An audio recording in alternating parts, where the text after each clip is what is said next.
चलिए, भैट भैट तो बता दिए थे ना।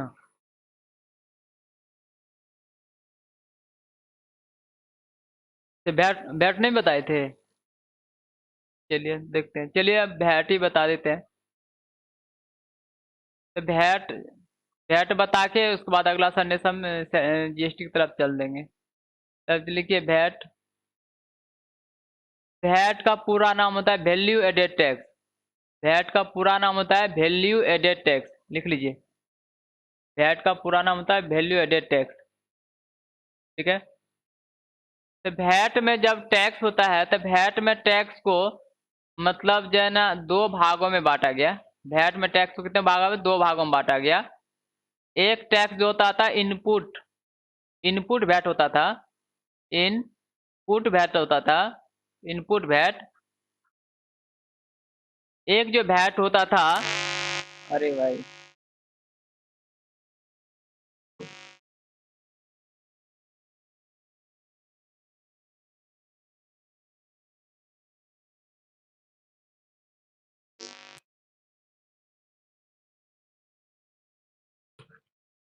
एक लिखिएगा आउटपुट वैट।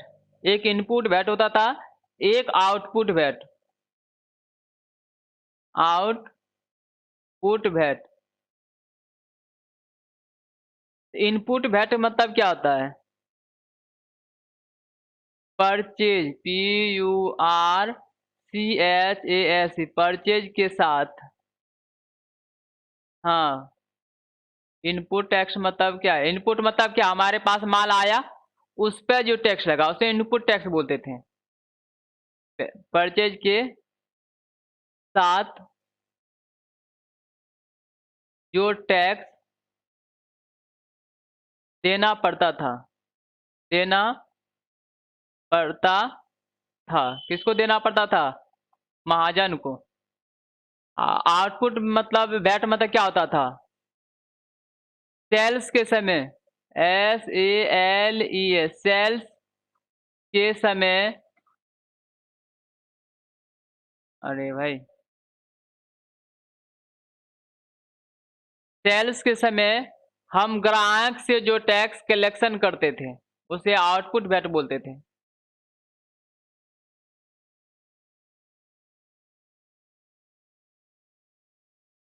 तो लिख लीजिए, इनपुट वैट का मतलब क्या हुआ? परचेज के साथ जो टैक्स देना पड़ता था। मतलब आउटपुट वैट मतलब सेल्स के साथ जो टैक्स, जो टैक्स हम अपने, यहाँ पर जो कभी कभी जो ना काम नहीं करता सर, हम अपने ग्राहक से कलेक्शन करते थे।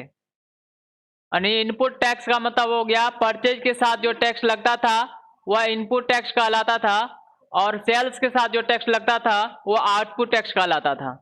बस कलम नहीं चल रहा है इसलिए आप लोग लिख लीजिए इसे।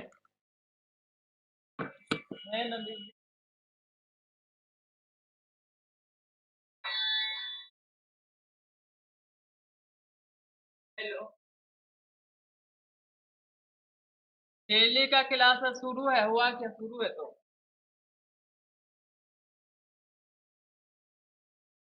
देखिए। मतलब परचेज के साथ जो टैक्स लगता था उसे इनपुट वैट कहते थे।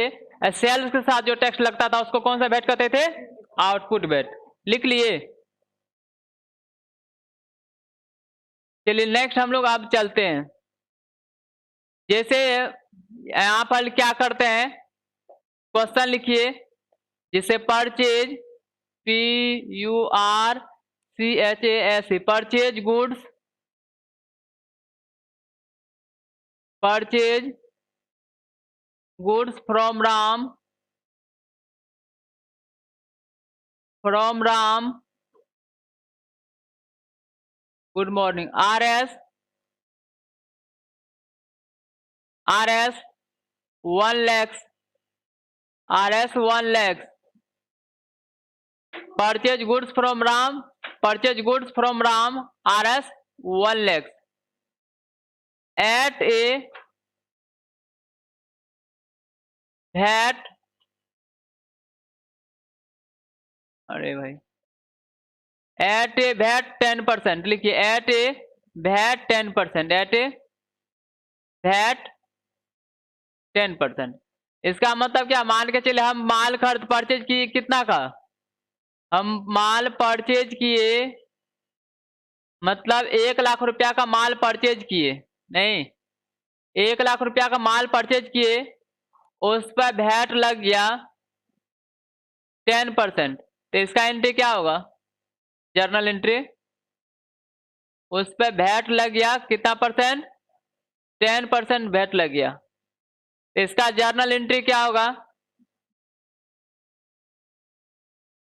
इसका जर्नल एंट्री क्या होगा बताइए, लिखेंगे purchase account D are PURCHAS, purchase account D R 1 lakh, purchase account D are कितना हुआ 1 लाख। उसके बाद फिर होगा इनपुट वैट होगा, इनपुट, अभी मेरा यूट्यूब पर कोई वीडियो देखेगा ना बोलेगा ये टीचर मतलब अजीब टाइप का है, वैट मतलब खत्म हो गया कब, लेकिन वैट पर अभी नहीं है, लाइट ही नहीं है। यूट्यूब पे मतलब वीडियो मेरा अपलोड होता है, आपने देखे, अभी नहीं दिखा रहा है, थोड़ा देर के बाद दिखेगा। इनपुट वैट अकाउंट, कभी न कभी तो ये वीडियो जाएगा ना यूट्यूब पे तब। तो मेन क्या है, हम सोचे पहले जो है सेल टैक्स वैट समझा देते हैं तो जीएसटी समझना क्या हो जाएगा, आसान हो जाएगा। Purchase account D R, input VAT account D R, input VAT account D R, 1 lakh का 10% कितना रुपया होगा, 10,000, input VAT account D R 10,000, ठीक है। इसके बाद creditor account CR, creditor account मतलब क्या, जिससे हम माल खरीद रहे हैं, तो लिखेंगे to creditor account, to creditor account, CREDITOR, to creditor account कितना हो जाएगा, 1 लाख, 1,10,000 रुपया हो जाएगा, ठीक है। लिखे आप लोग, नोट कीजिए, नहीं तो मोबाइल से ये खींच। हाँ हाँ लिखा है, आप इतना लेट क्यों करती है।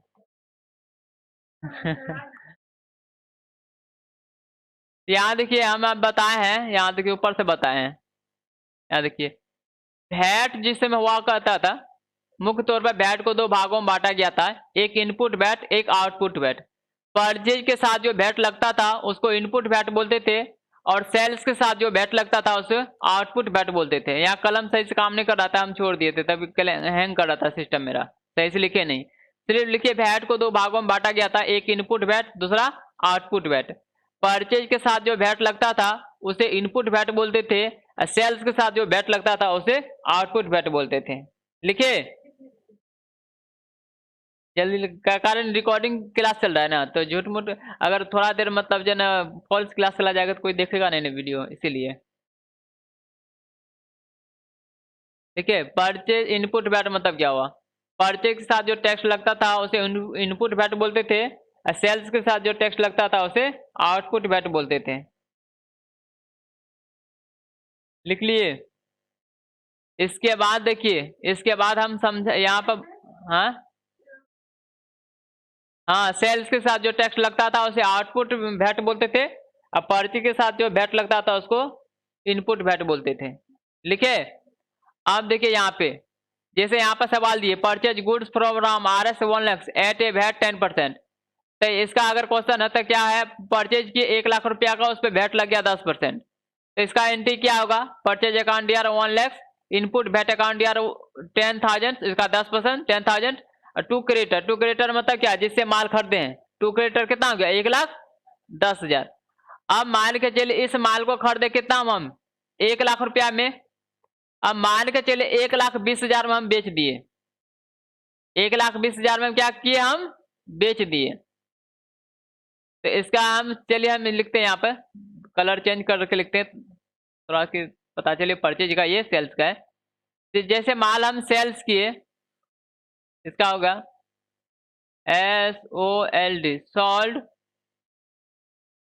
Goods to Ram, sold goods to Ram, समझ लिए RS हो गया 1,20,000। 1,20,000 में हम माल बेचे, 1,20,000 में माल बेचे। उस पर एट वैट हम अपने ग्राहक से वैट कलेक्शन किए 10%। Sold goods to Ram RS 1,20,000 at a VAT 10%। उस पर हम जो क्या किए, वैट कलेक्शन किए, कितना परसेंट, 10%। परचेज के साथ जो वैट लगता है वो उसमें क्या होता था, हम अपने ग्राहक को देते थे। और सेल्स के साथ जो वैट लगता है वो उसमें क्या होता है, हम अपने ग्राहक से कलेक्शन करते हैं। यानी परचेज करते समय हम उसको वैट देते हैं, किसको, जिससे माल खरीदे, उसको पैसा भी देते हैं जो सामान का दाम है, और ऊपर से टैक्स भी देते हैं। उसके बाद सेल्स करते समय हम जो सामान का दाम है वो अपने ग्राहक से लेंगे, और उसके ऊपर जो टैक्स लगेगा वो भी लेंगे। इसका हम लोग क्या कैसे एंट्री करेंगे, आप लोग को पता है? इसका एंट्री देख लीजिए हम लोग कैसे करेंगे।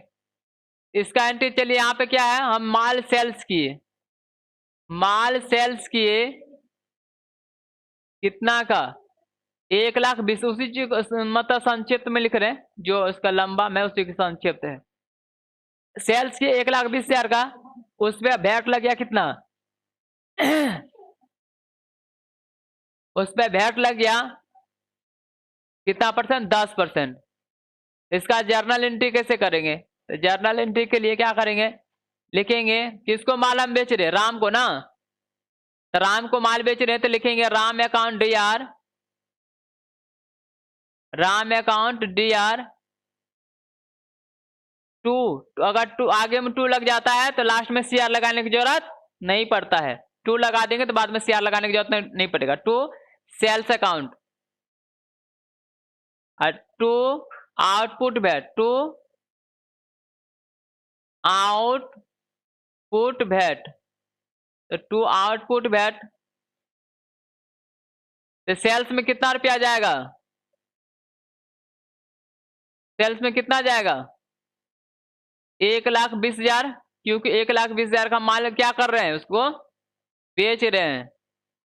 1,20,000 का 10% वैट भी देंगे ना, 1,20,000 का 10% कितना रुपया हो जाएगा, 12,000 रुपया हो जाएगा। तो लिख देंगे 12,000 रुपया, और राम के नाम पर हम कितना रुपया डाल देंगे, 1,00,000 यहाँ डाल देंगे, इसके नाम पर 1,32,000 रुपया। अब हम समझिए 1 साल में क्या किए, माल खरीदे 1,00,000 का, और 1,20,000 का माल हम बेच दिए, 2 ही काम किए। अब सरकार को टैक्स हम कितना चुकाएंगे, हम सरकार को टैक्स कितना चुकाएंगे, यहाँ देखिए हम इसी माल पे हम टैक्स कितना दे के आए हैं, 10,000। इसी माल पर हम टैक्स कितना कलेक्शन किए हैं, 12,000। तो 10,000 रुपया हम दे के आए, 12,000 रुपया टैक्स कलेक्शन क्यों कर लिए, तो क्योंकि आप लोग को पता ही है, मान के चलिए टैक्स जो है ना परसेंटेज के हिसाब से चलता है। ये नहीं चलता है चलिए आप जो है ना 500 रुपया दे दीजिए, 600 रुपया दे दीजिए, परसेंटेज के हिसाब से चलता है। क्योंकि मतलब सामान का दाम बढ़ा, दाम बढ़ा तो अगर 1,00,000 का 10% कुछ अलग होगा, 1,20,000 का 10% कुछ अलग होगा। इसीलिए मतलब यहाँ पर वैट बढ़ जाता है, क्योंकि हम प्रॉफिट लिए, प्रॉफिट पर ही टैक्स लगता है, प्रॉफिट लेंगे तो वैट क्या हो गया, उसका बढ़ेगा। अब चलिए देखिए हम जो है सरकार को टैक्स कितना देंगे, हम तो 1,00,000 रुपया जन्म सरकार को, यहाँ देखिए 1,00,000 रुपया इसी माल पर पहले हम 1,00,000 में 10,000 रुपया हम टैक्स चुका चुके हैं, नहीं किसको, जिससे माल खरीदे थे। इस पर हम 12,000 रुपया टैक्स कलेक्शन कर लिए हैं, 12,000 रुपया टैक्स कलेक्शन कर लिए हैं। एक्चुअल में हम अगर सरकार को टैक्स देना होगा तो हम कितना देंगे, 10,000 तो दे दिए, फिर मतलब 12,000 देंगे, तो कितना टैक्स हो जाएगा, 32,000। तो 32,000 टैक्स देंगे। एक्चुअली ये टैक्स सही जाएगा कि गलत जाएगा, 22,000 हुआ ना, 10 मतलब 10,000 पहले हम दिए, अब 12,000 फिर हम यहाँ पर देंगे। तो ये टैक्स जो हम देंगे ये टैक्स सही जाएगा कि गलत जाएगा, क्योंकि एक सामान पर आप एक ही आदमी से 2 बार टैक्स नहीं ले सकते हैं। अब एक पेन है, एक पेन पे एक ही आदमी से 2 बार टैक्स तो लिया नहीं जाएगा, क्योंकि एक बार हम 10,000 रुपया, फिर हम एक बार 10,000 रुपया इस माल पर हम चुका चुके हैं। देखिए इसी माल पे हम 10,000 रुपया यहाँ चुका चुके हैं, इसी माल पे हम 12,000 रुपया मतलब हम कलेक्शन कर लिए हैं। अगर 10,000 चुका दिए वहां, फिर यहाँ 12,000 सरकार को टैक्स देंगे, एक ही माल पे एक ही आदमी कितना बार टैक्स दे रहा है? 2 बार टैक्स दे रहा है, तो 2 बार ये गलत नहीं हो जाएगा? तो गलत हो जाएगा। इसीलिए सरकार को हम मतलब बोले, या मतलब आप सभी बोले कि सर इस माल पे तो हम 10,000 रुपया टैक्स पहले हम दे चुके हैं। तो सरकार बोले ठीक है, तुम जितना टैक्स दिए उतना आप लेस कर दो, बाद बाकी जो टैक्स बचता है वो हमको दे दो। तो जब सरकार को टैक्स देने लगते हैं तो क्या करते हैं हम लोग, मतलब ये लिखते हैं गवर्नमेंट के खाते में जब हम लोग टैक्स देते हैं, वैट पेबल बराबर VAT वैट पे। जब वैट पे करते हैं तो क्या करते हैं हम लोग, लिखते हैं output minus input, output minus input. Output मतलब क्या, आउटपुट टैक्स में हम कितना कलेक्शन किए हैं, आउटपुट कितना कलेक्शन किया आउटपुट के तौर पे, 12,000 हम कलेक्शन किए हैं।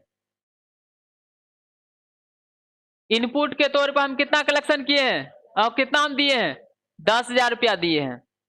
नहीं तो क्या करेंगे, आपको इनपुट आउटपुट में से इनपुट को लेस कर देंगे, कितना रुपया बच जाएगा, बच जाएगा आपका 2,000।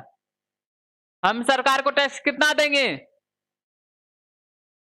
2,000 रुपया देंगे सरकार को टैक्स। ठीक है, 10,000 हम पहले दे चुके थे और 2,000 यहां दे रहे। सरकार को टैक्स हम कितना दिए, 12,000। यहां देखिए ना, हमको सरकार बोले क्या, जो तुम कितना का माल बेचे हो, हम सरकार को बोले हम 1,20,000 का माल बेचे हैं। तो सरकार बोले इस पर तुम ग्राहक से कितना टैक्स लिए हो, हम बोले 12,000 रुपया टैक्स लिए हैं। तो सरकार बोले 12,000 तुम हमको दे दो।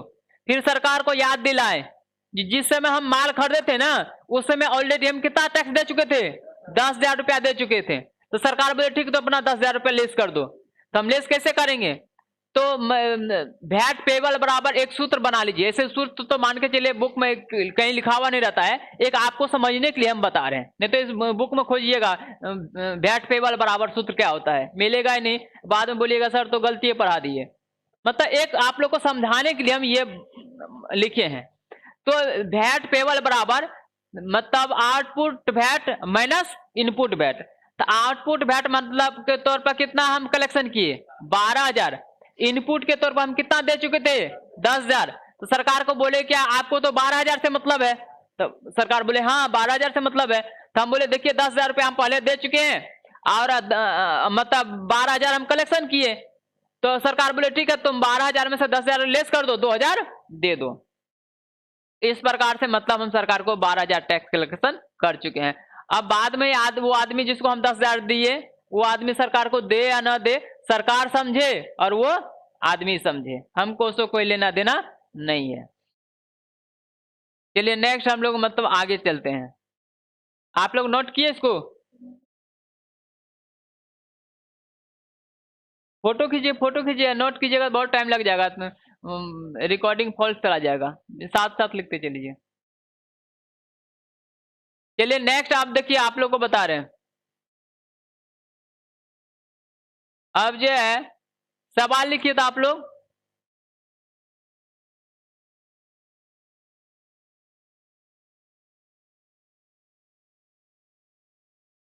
लिखिए किसी वस्तु को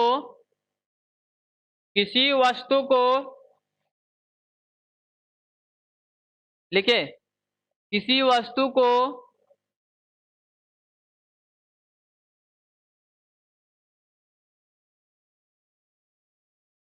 लिखिए,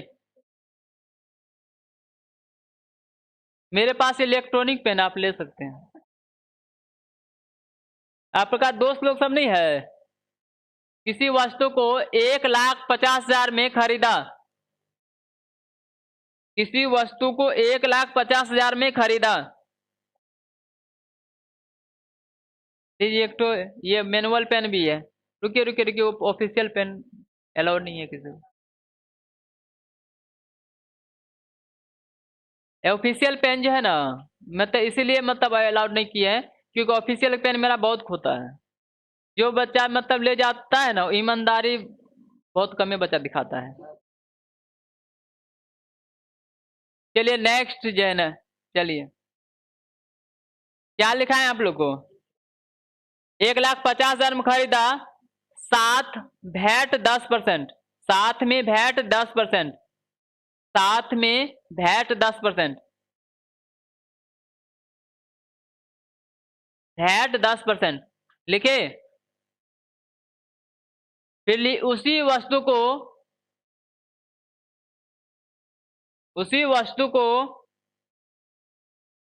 20% प्रॉफिट के साथ, उसी वस्तु को 20% प्रॉफिट के साथ, उसी वस्तु को 20% प्रॉफिट के साथ बेच दिया, उसी वस्तु को 20% प्रॉफिट के साथ बेच दिया। तो बताइए कि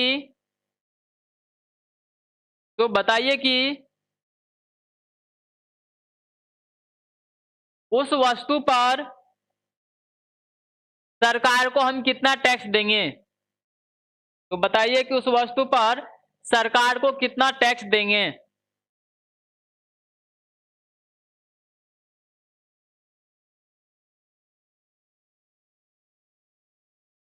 ठीक है, तो आप लोग बना लीजिएगा कि हमको बताना पड़ेगा? बना लीजिएगा ना?